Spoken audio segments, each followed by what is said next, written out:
Street Fighter 3 Third Strike is the antithesis of modern fighting game design, where if you pitched this game to Capcom in the year 2024, they probably wouldn't make it, but even if they made a game like Third Strike these days, it would not be allowed to stand in the form of the game that we know it today.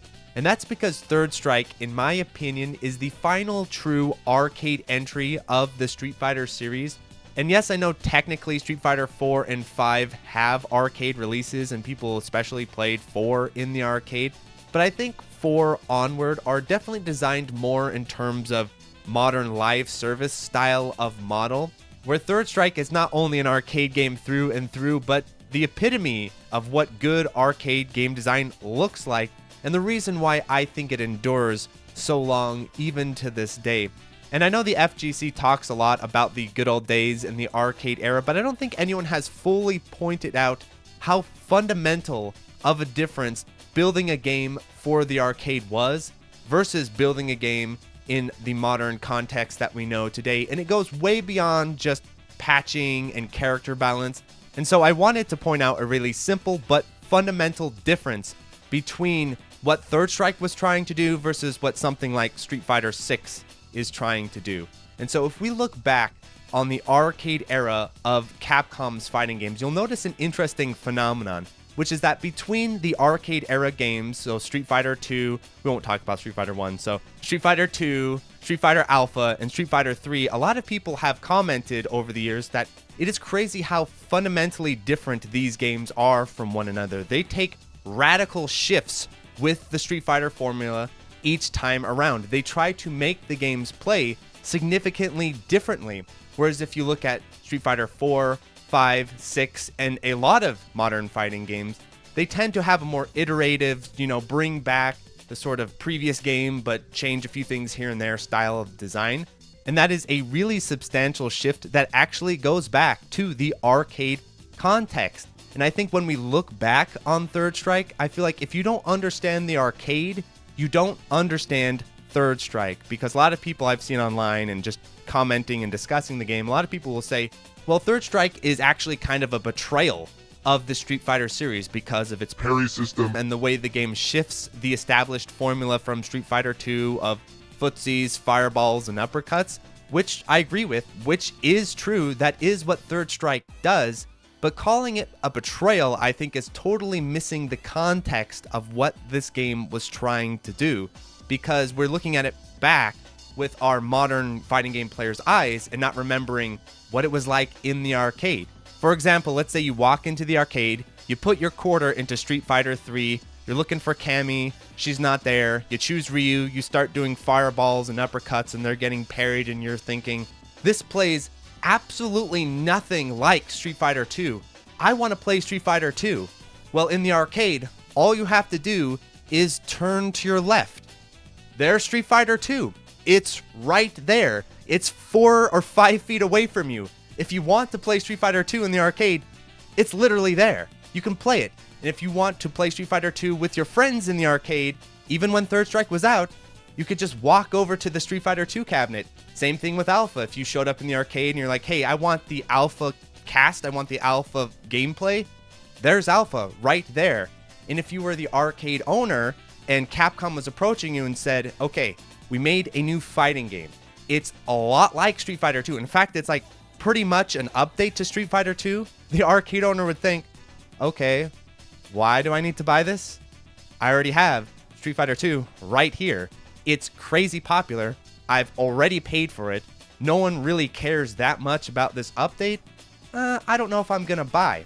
Capcom understood this, and so Capcom's approach in the arcade era, I think, was actually really ingenious and really artistic, which is basically they were making these arcade era Street Fighter games as companion pieces to one another. They were meant to be a set together. You would actually supposed to have all 3 cabinets, or how many versions there are, but all 3 of the series together, one with another. I think this model was much more clever and much better than the KOF model, where every year they release, KOF 95, 96, 97, 98. I love the KOF series, of course.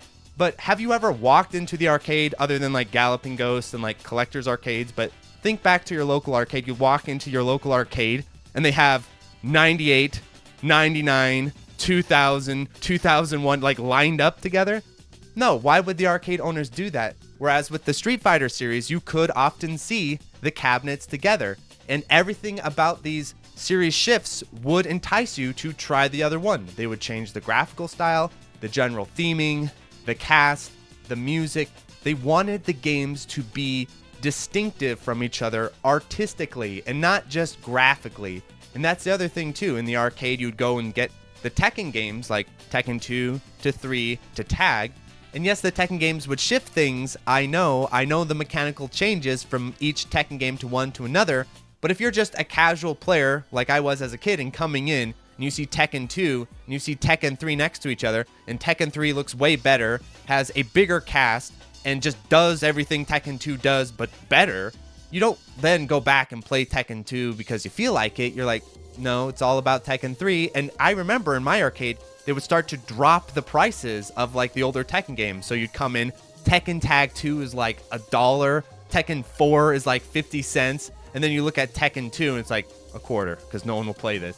So Tekken, ironically, had a much more console-style iterative system because it was tied to hardware improvements and was like little consoles each time. But with the Street Fighter series, you could tell Capcom were actually trying to give each entry an individual identity. And I think in the long run, if you were an arcade operator, in the long run, this was the better approach for everyone involved, where now you could have 3 distinct games that all collect money and are reasonably well done and have their own little fan bases, and they all can be companions and friends. And why this matters, and yes, it matters a lot, is because it allowed for a lot more creative freedom and risk-taking between each entry in the series, where if the outright goal of each version of the game is to create a new, unique vision of each entry in the series, you can see how we could get to something like Third Strike, where if they didn't have this arcade context, if they didn't have this arcade goal of making each entry stand alone, then these guys would be right. They would say, oh, Third Strike is a betrayal in the series, it's a black sheep in the series. But that's not the case at all. Third Strike is a genuine progression of the classic Street Fighter formula. It is bringing in a brand new angle, especially to the game's neutral game and interactions, and totally shifting what Street Fighter was up to. And it had the license to do that. It had the okay to do that because of its arcade context, because of what it was trying to do. It wasn't trying to replace 2. It wasn't trying to replace Alpha. It was trying to be a companion piece, a progression, a new option, a new way to look at the series, a new way to look at the neutral game. And that is why Third Strike is so unique, and why you could not find it in today's modern live service style era. Because if you look at modern fighting games now, they cannot be companion pieces. You cannot have Street Fighter 4, 5, and 6 all hanging out together and having tournaments together. No, that's not how it works. The way it works in the live service era is that each game will eat its predecessor. It will devour its mother like a spider. And so in that process, some of its mother, some of its genetic DNA has to be preserved. And that is how you get the much more careful, conservative shifts between game design from 4 to 5 to 6. Are 4, 5, and 6 different from one another? Are they different takes on that style? Yes, but they're not radical shifts. They're not 2 to Alpha to 3. They're actually the same game in a lot of ways. Besides the graphical shifts and the tech upgrades, you could very easily see a path where if they just kept patching and updating and changing Street Fighter 4, it could have easily morphed into what we have now in Street Fighter 6. It's not that crazy. Remember back to Street Fighter 4 Ultra, they introduced like red focus attacks. So they were continually adding core system changes to Street Fighter 4 all the way to the end. So like I was saying before, even if Capcom decided to release a Parry focused Third Strike style Street Fighter game, which wouldn't be that crazy these days because of how hot the parry mechanic is across gaming generally, even if they took that core premise, because of the context, because of the environment, because of the design philosophy, you could not have Third Strike be produced. There is no way, because of the live service model, could you just have Third Strike take the same artistic form like you could in the arcade era, even as an indie game. Even if an indie developer tried to make a Third Strike style game, I do not think they could quite capture that same style of design, because a lot of the really bold, great design decisions that Third Strike makes that I think make it endure to this day, these decisions are actually counterproductive to modern monetary incentives, even for an indie game. So what are these bold decisions? What has allowed Third Strike to endure? We've set up the context. Now let's get into the specific. The first thing we need to talk about is the open-ended nature of Third Strike's system mechanics. And yes, we're going to talk about the parry. The parry is a big part of Third Strike, of course, but I think there are other things Third Strike is doing that people kind of forget to mention because the parry is so hot and so interesting. But it's doing more than just the parry, and I want to highlight these other aspects before we talk about the parry. So the first system mechanic of Third Strike that I love, that was actually introduced in Street Fighter 3 that a lot of people kind of forget it appeared in Street Fighter 3, is the dash system. And what I love about Third Strike's style of dashing that is different from modern Street Fighter dashing is how compact and small and low commitment these little dashes are. It's just enough to create a little bit of unpredictability and just enough to keep your opponent on your toes, because you can close out very key ranges with a dash like really fast. And so it opens up a little bit more of a kinetic feel to Street Fighter that wasn't there before, where yes, you're doing footsies in 2 and in Alpha and you're sticking things out or jumping at each other. Alpha's doing all kinds of crazy stuff, though. With 2, you know, you're sticking limbs out and you're kind of playing within that range. But just having that little extra explosive option, especially combined with the ranged throw of Third Strike, which is much bigger than it was in Alpha. And then, of course, 2, you have to have that sort of close-up style throw. Whereas in Third Strike, you got some range on your throws, especially depending on your character. And that opens up the neutral game a lot in terms of not only do you have blocks, not only do you have highs and lows, now you have dashes and throws mixed into that close range neutral game. And I think that's a really important inclusion, especially with the parry mechanic. Having a powerful throw is really important with a game full of parries. You need something to keep that parry in check, and these beast dashes and throws are definitely a part of that formula. And I wanted to point that out because if you just focus on the parry, modern fighting games or modern games, if you just focus on the parry and you're like, oh, Third Strike has a cool parry system, let's throw it into Resident Evil 4 Remake or whatever game you're going to put your parry in, you kind of want to remember, well, Third Strike had other system mechanics to challenge the parry, to make the parry not just the default winning solution all the time. And so I wanted to point that out. And then another thing I think people forget about is the super jump system of Street Fighter 3, where you're not only having parries and dashes, you also have these beast mode super jumps that can add mix-ups into your neutral game. And then on top of that, with certain characters, like with Ken, you can do a super jump into an EX Tatsu, and it's just like a missile flying across the screen, and you can do all kinds of crazy air combos and juggles and mix-ups. And so the air game, the vertical game of Third Strike, was also expanded on in a really cool way. So Third Strike is opening up the neutral game, even outside of the parry, with improved movement, with improved jumping, with these sick little dashes.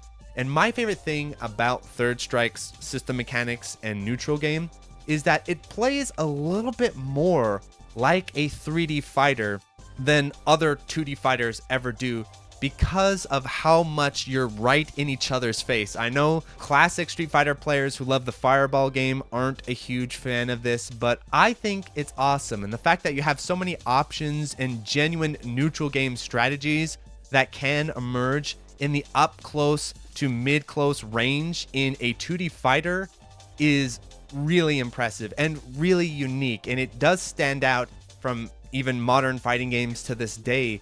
And so I really love the open-ended style of Third Strike's neutral game, which brings us to, of course, the parry system, the parry mechanic, the thing we got to talk about if it's Third Strike. You know, if you talk about Third Strike, it's all about the parry, it's all about the Daigo full parry, and it seems to be, like I talked about in my Devil May Cry video last time, that there are surface elements of games like Devil May Cry's air juggle system that dominate the conversation around that game, and then they become so prominently discussed that the actual context of the mechanics starts to get lost. And one theme that often appears on this channel, and will appear once again, is that system mechanics are context sensitive.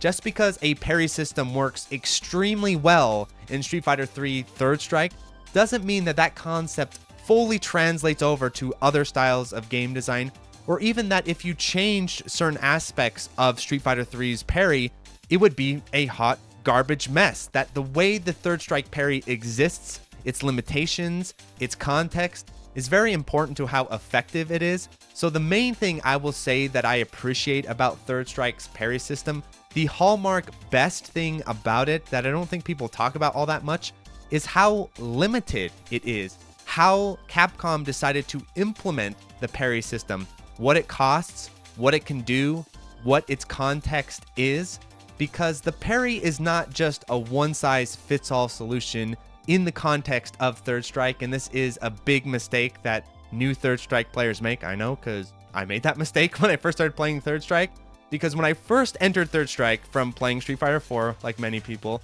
I came in and thought, okay, Street Fighter 4, but with parries, got it. So then I went in and just started trying to use Street Fighter 4 meta, but then remembering, oh, okay, yeah, parry this, parry that. That's not how the parry system works, and that's not even how I think you should approach Third Strike's neutral game. You shouldn't approach Third Strike's neutral game with, I'm going to do footsies and fireballs and throw out the occasional parry, or even think about the parry right away. Like I was saying before, I think the first thing you need to do is you need to appreciate the movement and positioning possibilities of Third Strike. And what the parry system does in this game is that it subverts set play. That's the key idea behind Third Strike's parry. Like if you're playing someone who just insists on doing the safe string every time, they just have to do it, it's just built into their hands. Every time they do a low medium kick, they're going to throw that fireball. I might know someone like this when I played Street Fighter 4. Every single time they're going to do that, at some point you'll be like, no, I'm tired of this. So then they do the low forward and you parry the fireball. That's the idea. The concept of the parry is to allow both players the freedom and agency to shut down rote, repeated gameplay exchanges and sequences. And the fact that both players can do this is what makes Third Strike so interesting, because it creates this whole meta on a meta on a meta, infinitely extending possibility space. Fighting game players like to call these Yomi layers, but in the case of Third Strike, because the possibility space is so vast, and because there is so much going on in terms of the open-ended movement and exchange of moves, it actually stops being as intellectual as I think people like to describe it, where in a lot of exchanges in Third Strike, the players aren't sitting down and like pre-calculating, 50 moves ahead, oh, okay, and doing these sort of chess-like solutions. I think the better analogy is that Third Strike's Yomi layer is much more instinctive and reactive, because it's impossible to pre-compute everything that's going to happen, and just when you think you know exactly what's going to happen, some random parry appears or they do something you would have never expected. Because it's so complex and so amorphous how the neutral game works, you're mostly playing by kind of vague understandings of situations, vague familiarity with sequences, but always staying right there on the tip of your toes, ready to react. Where if Street Fighter 2 is classical music with structure and rhythm, then Third Strike is freeform jazz. And I do not think it's a coincidence that Third Strike uses jazz in its soundtrack. I think Capcom were very aware of what they were doing, not only in the game design, but also in the presentation of that game design. So yes, in terms of the parry system, it is very famously open-ended, but it's also limited in a very important way, because in order to successfully parry, you do need to fulfill a good amount of criteria. The first bit is, of course, the timing element, the technical hitting the forward input at the right moment, which of course is what stands out about the parry system when you first start playing the game and what you are mostly concentrating on at first.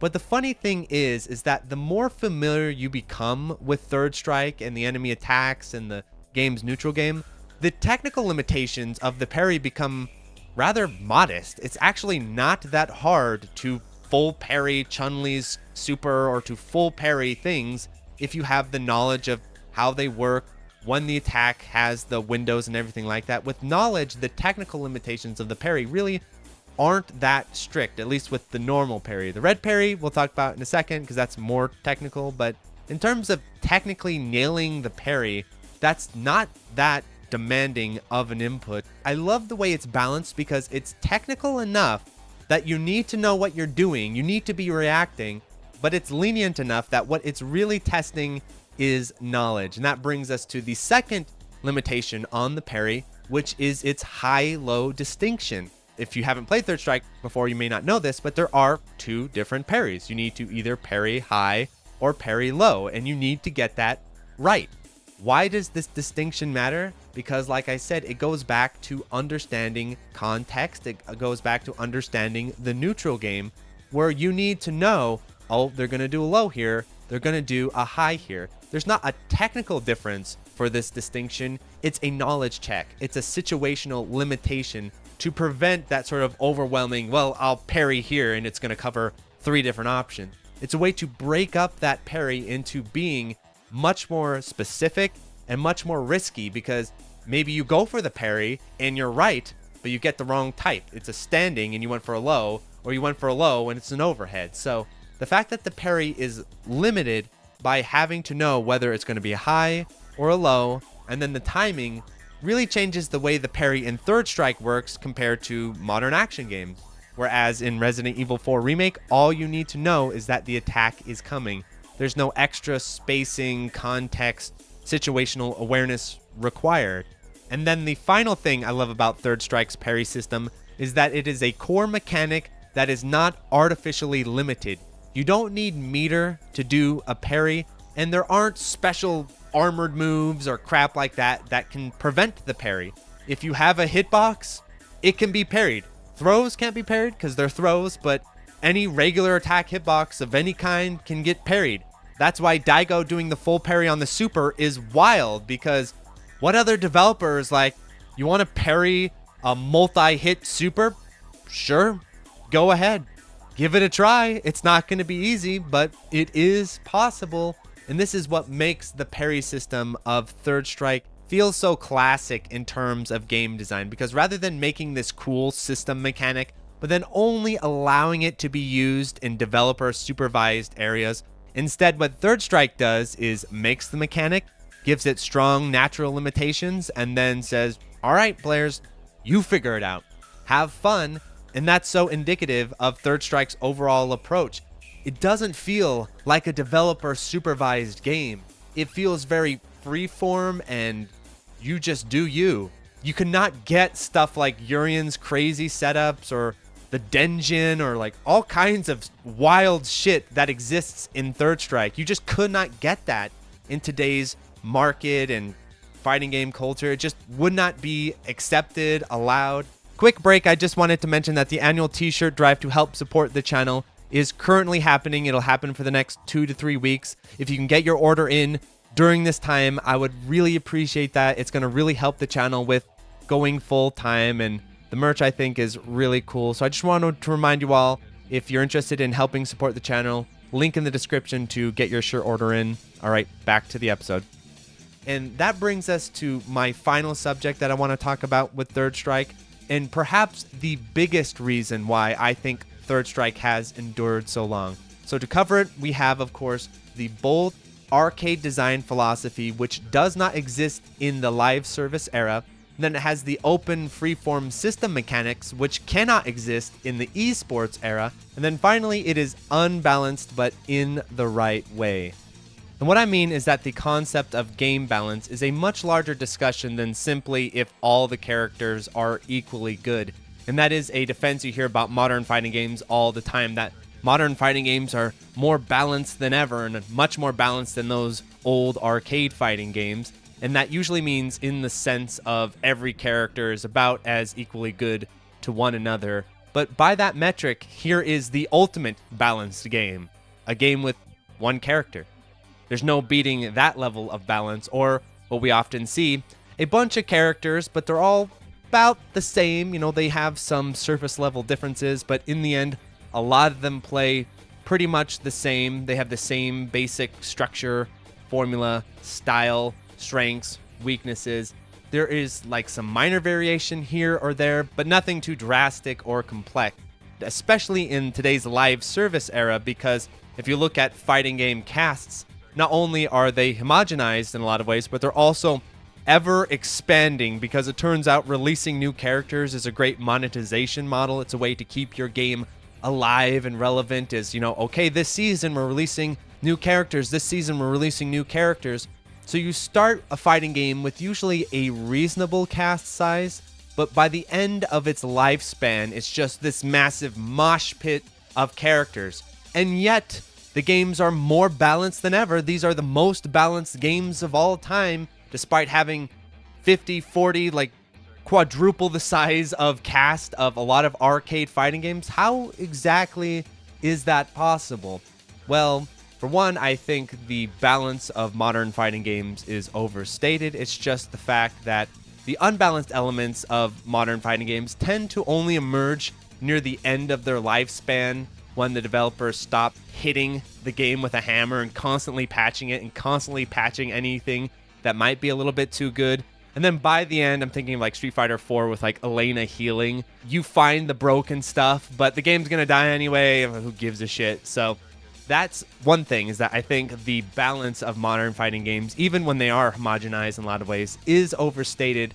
But then on top of that, I think this insistence that all fighting game characters are equally good in terms of competitive play is from the esports era. Because if you think back, why do all characters need to be equally good in terms of game design? There's nothing that forces you to play a low-tier character other than your own personal preference. And what about the value that low-tier characters bring to a game? Not what they bring to an esport, not what they bring to competitive play. I mean in terms of game design. The values, the things that low-tier characters add that you couldn't have if every character was equally good. For example, there is a character in Third Strike called Q.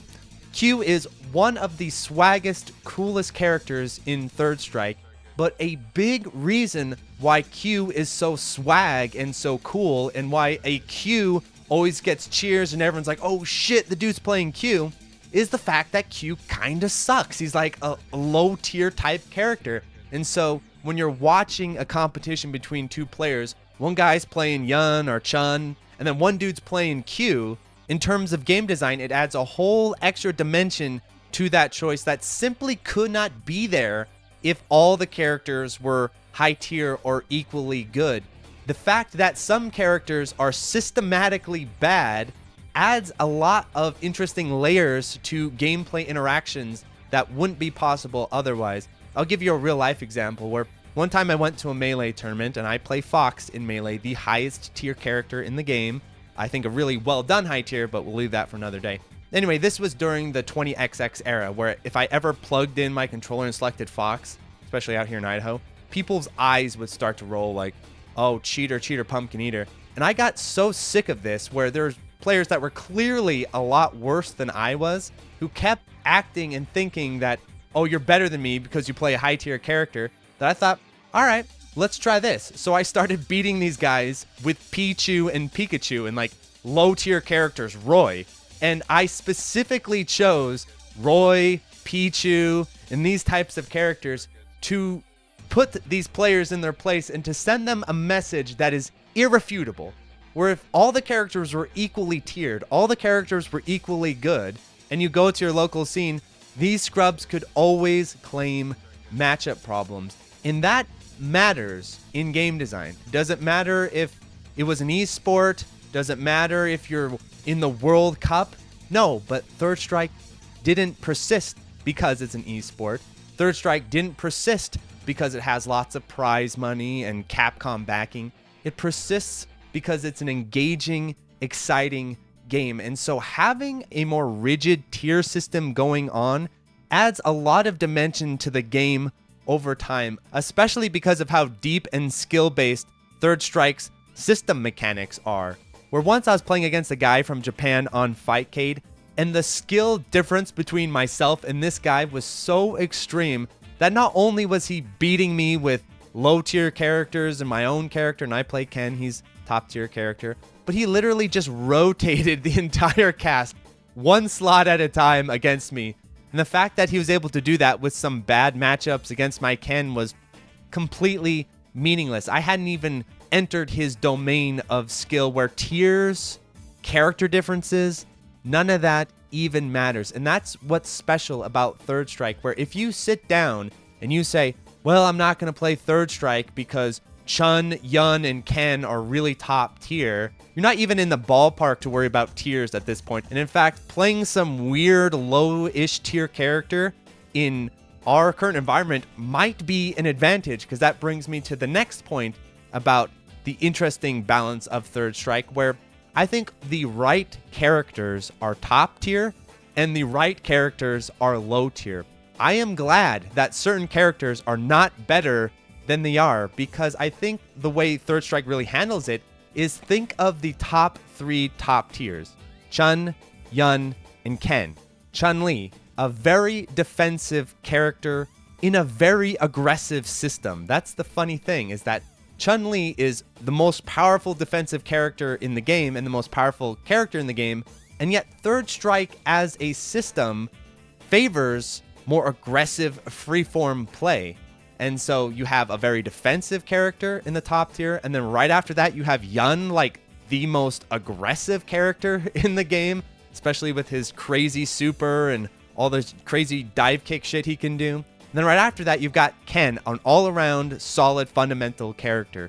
So the game's top tier characters, the top 3, are 3 character archetypes that are all distinctive from each other and that any player could gravitate towards, and also is worthwhile to learn the matchup against. And the funny thing is that because these top 3 characters are top tiers, there is a natural competitive meta that develops that, because everyone knows who the top 3 characters are, and because you encounter these top 3 characters, your matchups against these top 3 characters are going to be stronger, most likely, than your matchups against mid-tier characters or even lower-tier characters, because you know how these characters work, you know how to deal with them, you know how to study them. And all 3 of these characters, I think, are balanced enough to where if you study them, you know what they're going to do, you're going to have a good time fighting them. It's not completely degenerate garbage like people act like. So even if you watch a tournament and all of the top 8 is a bunch of Chuns, Yuns, and Kens, Yang is hot right now though, so I think a Yang will be in there as well. But even if that is the case, you watch a top 8 and these 3 characters dominate the top 8, these are 3 still very distinctive, interesting, fun characters. It would be a different equation, and this is what I'm trying to get at. Like, not all imbalance is the same. Like, some imbalance is just hot garbage in terms of game design, and other types of imbalance, like with Third Strike, it creates a good sort of funnel into the game where you're coming into Third Strike, you're learning Third Strike, you're going to learn how to fight Ken, Yun, and Chun. It's like, oh, these are 3 characters that are interesting to fight against, that play the fundamentals of the game for the most part. You know, they tell you how Third Strike plays. They are a good example of Third Strike in action. Where imagine if Urien was like top tier character, not Urien as he is now, but imagine like Urien, really, really powerful with like just unstoppable, unblockable setups. He already has unblockable setups, but imagine if he had like amazing neutral game and like was just amazing character, and then also had these crazy ass unblockable shield setup. The fact that Urien kind of sucks is really good, because if this guy was top tier, it would be a whole different situation coming into the game. And I think that's something to keep in mind. Like, the more degenerate a game character's playstyle is, probably the better it is that it's lower tier. Even like Ryu's Denjin. Imagine if Ryu was the best character in the game and you had to deal with unblockable Denjins all the time. The fact that some characters in Third Strike have straight up unblockable setups, and yet they are not the top tier characters, is wild. Imagine that in a modern fighting game for a second. Imagine you're playing Street Fighter 6 and there's a character in Street Fighter 6 with unblockable setups, and yet that character is not the best character in the game, or not, you know, significantly dominating tournaments. The fact that there can be unblockables in this game and yet the fundamentals, the core of Third Strike holds up despite all of that, is incredible. And it adds a lot of spice. If you want your game to have longevity, there needs to be some sexiness with the character balance. Look at Super Smash Bros. Melee, another fellow very unbalanced game, and yet the way the balance of the game works out, where the top tiers are the right top tiers, helps. In terms of game design, it's very compelling. It's giving the player base something to adapt to, something to research, a question, a problem to solve. Whereas with modern games, you don't need to solve problems, you don't need to study things, you don't need to find things, you don't need to really analyze and find just the slightest bits of advantage that you can studying the hitboxes. Like the other day, I just learned how broken Ken's crouching medium punch hitbox is. Even though it looks totally alright, it looks okay when you see the animation, it turns out like that hitbox is disjointed and really good on activation and everything, and that's why you see Ken's doing all these crouching medium punches. I mean, that's a nuance that comes with time, that comes with research. A famous example of this in another arcade fighter, Street Fighter 2 Turbo, of course, T-Hawk. For a long time, T-Hawk, what a garbage character. But the Super Turbo players kept researching, they kept looking at stuff, and turns out, no, if you know what you're doing, T-Hawk is amazingly good and a nasty son of a bitch. And Third Strike, it feels like that's happening as well, but, you know, we're the Western player base, we're not plugged in. But I feel like when you watch, like, Cooperation Cup and stuff, there's Chuns and Yuns and Kens, but there's more and more character diversity going on in there. Is that just a Japanese pride thing, or are they finding cool stuff? Yang seems to be popping off lately. So if you want longevity, if you want your game to hold up over time, you do need to present the player base with kind of an interesting situation, an interesting question. That is far more engaging than getting handed a game where the developers said, okay, we strategically nerfed anything that might be a sharp edge. We got rid of anything that might be too crazy or might distinguish characters from one another. Just everything's fine, everything's uniform, play whoever you want, it really doesn't matter. That feels good in the short term, but it gets stale. But does that really matter? With modern fighting games, as soon as its sequel comes out, you might as well throw it in the toilet anyway. So does long-term longevity of design in the modern context really even matter? It mattered a lot in the arcade era because they wanted you to continue to play that Third Strike cabinet for as long as possible. And every time you played, the arcade operator got money. Imagine the investment prospect of a Third Strike cabinet in Japan, in these popular, you know, Cooperation Cup style places. Imagine the investment on that thing where you bought it, you know, way back when, and, you know, it was a modest success. It seemed like, you know, it did all right. It wasn't a blockbuster or anything, but it kind of did all right. But then just over the years, that damn cabinet just year by year, collecting these crazy ass Third Strike players, coming back to it for decades. Imagine how much money some of these single cabinets for Third Strike have made in Japan because of its longevity, because of the intensity of its replayability, and just how well it holds up over time. And the funny thing is that I have a really different view of success than I think a lot of other critics do.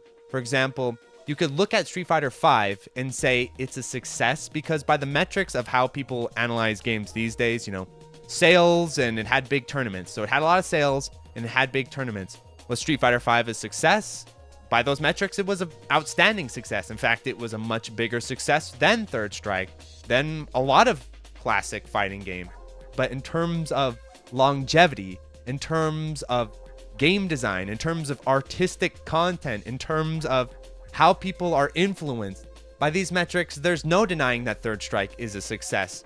And if it continues to endure over time, I can see it being one of the most successful fighting games of all time in terms of longevity, influence, staying power. And that is something that on this channel I really respect.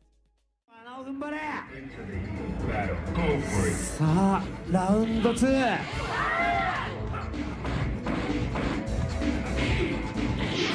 中足 EX 波動拳。